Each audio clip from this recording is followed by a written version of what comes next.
Hello everyone and welcome back for the final match, the final round, and here we're spectating right away Magnus Pedersen, who is playing this BHM deck that we saw before against, why don't you tell about his opponent, Martin? His opponent, his name is Duong from Vietnam, and he's playing Ultra Malama, like really, Tag Team Malama with like Mewtwo and, you know, the usual suspects, Revenant Dust. The usual suspects. Yeah, really interesting to see players all over the world. I think I have never seen a player from Vietnam at the event I attended, not even at Worlds. So really nice to see that players from all over the world are actually able to attend and play in this game, in this tournament, and have access to the game online and stuff. Like it's so great, right, to see all nations, like a lot of different nations come and indeed. just play Obviously, together. we try to fit the time. I mean, the people from Limitless try to fit the timings as best as possible so that everybody from across the world could play. Of course, these persons, we need to consider that for them, this is 4 a.m., I think, for the Vietnam time zone. About that. So, yeah, we need to be considerate, people at home, that these persons have been playing for a long time, and it's very, very late for them. So, we see actually an okay start from both players. I think actually Magnus is a very good start. Magnus is great. Has a great start right here. He's being able to like start the item lock from turn 2. Being able to search out the special energy with the Guzman Hala right now, and then he will be able to draw some additional cards with the Silvally, with the disc reload attack. So yeah, really nice. Also grabbing the tool, really important to guarantee yourself the free retreat and some early game flexibility, which is definitely needed in this matchup. And locking Malama from turn 2 on is so strong. Indeed. And also we see him play that sweet Mr. Mime. I think he plays one copy of each. Yes. So the one that protects damage from even sources and the one from odd sources. So I think Malamar usually has a lot of attacks that are odd, if I'm correct. I'm thinking about 150 from Trevenant Dastwar, Poltergeist varies, Venom Shot is odd as well. So I think we might see that come down this turn, but obviously, in the future. But obviously this turn, this Pokédoll is just gonna do perfectly. Yeah, I think versus Malama, it's really, if you're able to get the item lock very soon, then they have to hard draw into their basic Pokemon, and item lock just, in my opinion, just completely destroys Malama. Indeed. Even sometimes if you play like with an ADP with the Cryogonals, for example, if you're just able to item lock them from turn 2 going forward, then there's nothing they can do sometimes. So yeah, item lock is just so strong versus Malama, and if Magnus will be able to keep that up, then his opponent will have a really hard time streaming his attackers. And there's a Horror House, so that's one way to get back to item cards. That's an out, indeed. Obviously, that Silvally can retreat into the Pokédoll. It wouldn't have been knocked out in any case because he has 210 HP, and the Poltergeist would have just done 50 times free. So the number of items in, trainers in Magnus' hand. So let's see, the opponent is just setting up. He took that Horror House. It's just a briefing space, you know, so you can start setting up. And also, it's very important because it makes the opponent lose a turn, and that's very, very big. Because at this point, the deck that will set up and will be able to start the lock on the opponent's deck will probably be the one that wins. Yeah, really crucial to get that right here, to get the back to items and establishing one Malama, starting Subpsychic Recharge and applying some pressure maybe. But I don't think that like the usual strategy of Mani Nightwatch will work. I think you maybe like, because they're just able to redraw, like Magnus will just be able to redraw everything with the Silvally anyway, so it feels kind of redundant to shuffle his hand away. I think if the Mew isn't out, you should snipe around the Pokédolls maybe, and otherwise maybe just go for, I don't know, try to get rid of the Pokédolls as fast as possible. Indeed. It's very, very likely that this Malamar doesn't play any gust effects. And Magnus knows this, and he knows the item lock is so effective against the deck. So the only thing that he needs to do is reduce his deck to a very low size, and then being able to streamline his attack every turn. However, right now, It's not looking great. His It's hand not looking is so very, great. very dead. And he actually... Oh, no, he doesn't risk the knockout, luckily. But it's very, very dicey for him. I think he should be even safer if he just leaves the Silvally on Yeah, there. he's debating whether it's the correct play to attack here. I think it's kind of risky because if your opponent is able to pull out something out of nowhere, like maybe attack with the Mewtwo or like put some damage on that and then go for some action with Giratina and Garchomp tag team GX that can swing for a lot of damage really quickly. There's the only gust effect the Malamar player is able has access to is one Great Catcher, but of course if you're item locked, you can't play that, right? Work. So finally another basic, it's a type null, however, it's not the Elgem, I think that's the name of the pre-evolution. Yes. However, the Silvally now is able to draw some cards because the hand of Magnus was freed up. And we see in fact this Elgem coming down. Interestingly, I think Behem is the spaceship Pokemon for some reason. It is a spaceship apparently. Yeah, it looks really alien-like, so I can kind of see that, right? But yes, look about alien plays. Look at Magnus going forward. Finally, he's able to start to setting up his own engine. Choose Silvally down means that every turn you're very likely to draw the cards you like. And obviously Silvally will tank one more hit. Yeah. Now there is not a lot of item cards in his hand, so yeah, as you said, Silvally will be able to tank a hit, yes, exactly.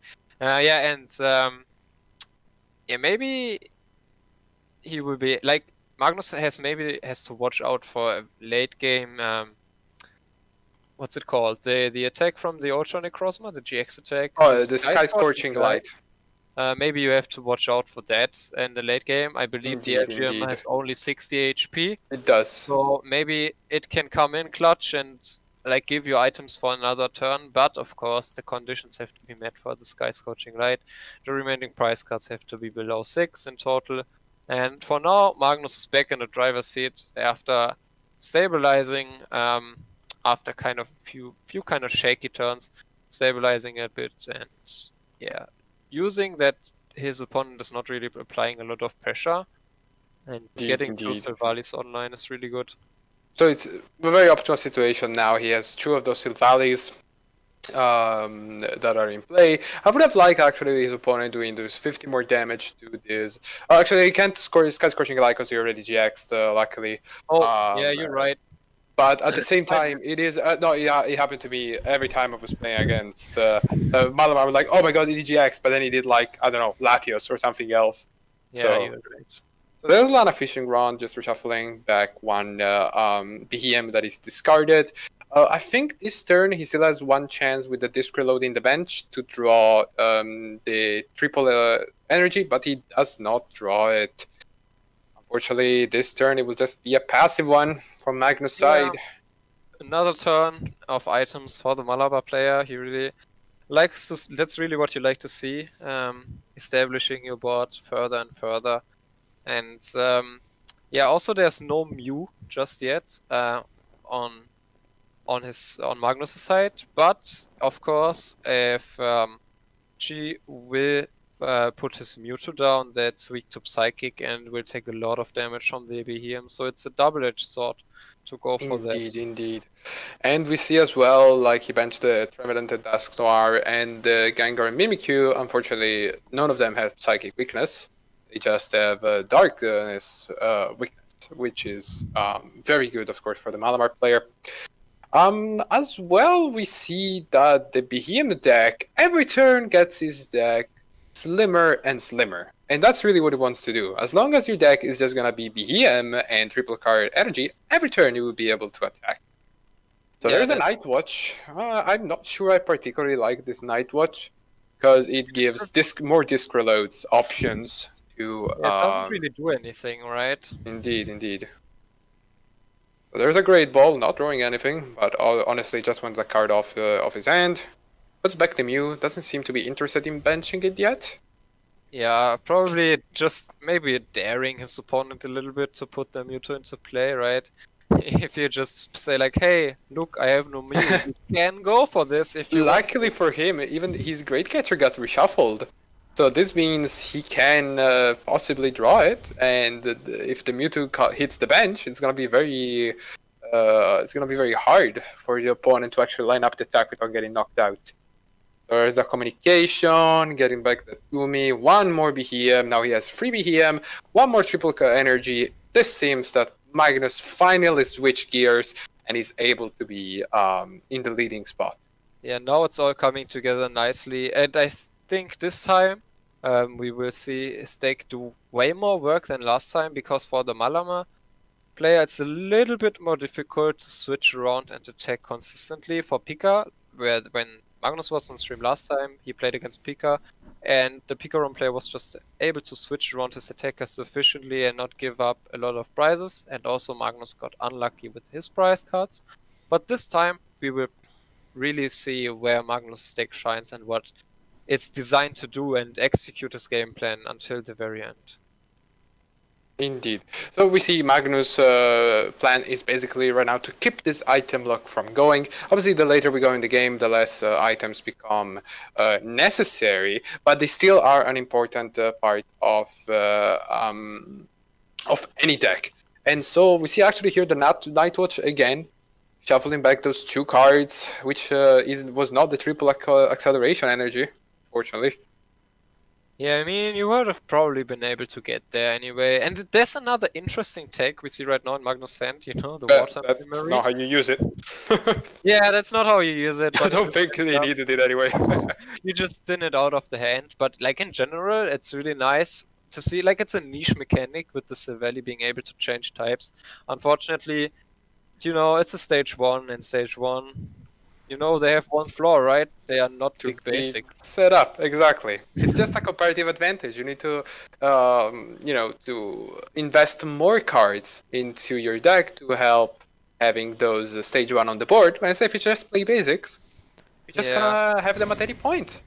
So that's one thing that Pokemon should think about at some point. The water memory gives you like a lot of flexibility in certain matchups, so I like the inclusion right there. And also, yeah, Magnus here, really you see him stabilizing. Now he was able to force his opponent to play more cards by getting up the Gumi into the active spot. And his opponent is also like running kind of low on cards, you know. Exactly, and look at his prizes. If for someone from home has been attentive to the situation, he still has 5 prizes. And Magnus is never going to be decked out. He's just going to loop the BHM every turn. Well, instead his opponent already uses GX, so he cannot go for something cute like an Aganadal GX Stinger attack or anything like that, or to flip the game. But instead, Magnus, all he needs to do is just keep looping every single turn, get those Pokédoll down, get those Mr. Mimes on the way, and that's really going to make the difference, I think, from now on. As well, he's going to pick up a knockout this turn, I believe.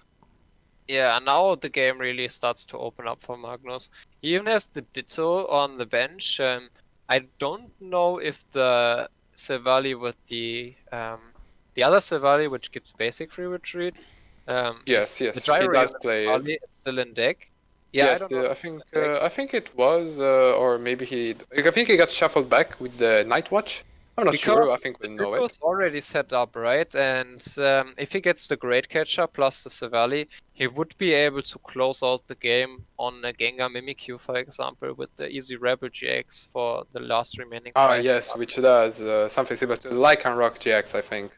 It's basically the same, but it's for triple acceleration, so it feels kind of a little bit better if you already play all the stuff in your deck anyway, right? You already play Type Null, you already play the triple acceleration energy, so you might as well play that, because as we know, like, the GX attack is so great. I mean, it's a little bit worse right now, like the HP stats have gotten so high. So high that it doesn't even one-shot. Skyfield is now in the meta, so it doesn't even trick your opponent into going right there. But we see actually the Malamar being promoted with 3 energies, Psychic Sphere. And you know, when a Malamar player is attacking with Malamar, it's not looking good. I mean, that's basically the best thing that he can do right there, because yes, actually it is. Mimikyu, then yeah, Magnus needs even less cards to close out the game, so There's an evolution instance, and there's the Sil Valley we're talking about. Still left in the Gyro unit, Sil Valley. And let's see, disc reload, he goes for the first disc reload. Basically guaranteed. Great catcher. Let's go.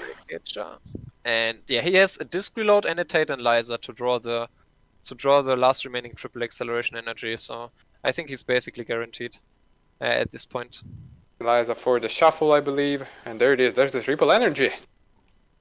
Yeah, there's the triple acceleration, and yeah, a little bit reminiscent of the old days. Rebel GX, 50 damage for each bench Pokemon, and it's closing out games. It was closing out games back then. It's still really strong, giving yourself a lot of options. And Magnus will be moving on to day 2, winning his winning in, moving up to a 9-4 record. So really impressive, really cool deck. I really enjoy it, and yeah, really niche pick overall. Really creative. Congratulations for him. We saw him play already in the past, and well, he's definitely the guy that invented. I think he invented sort of this deck back in the day. But congratulations to him.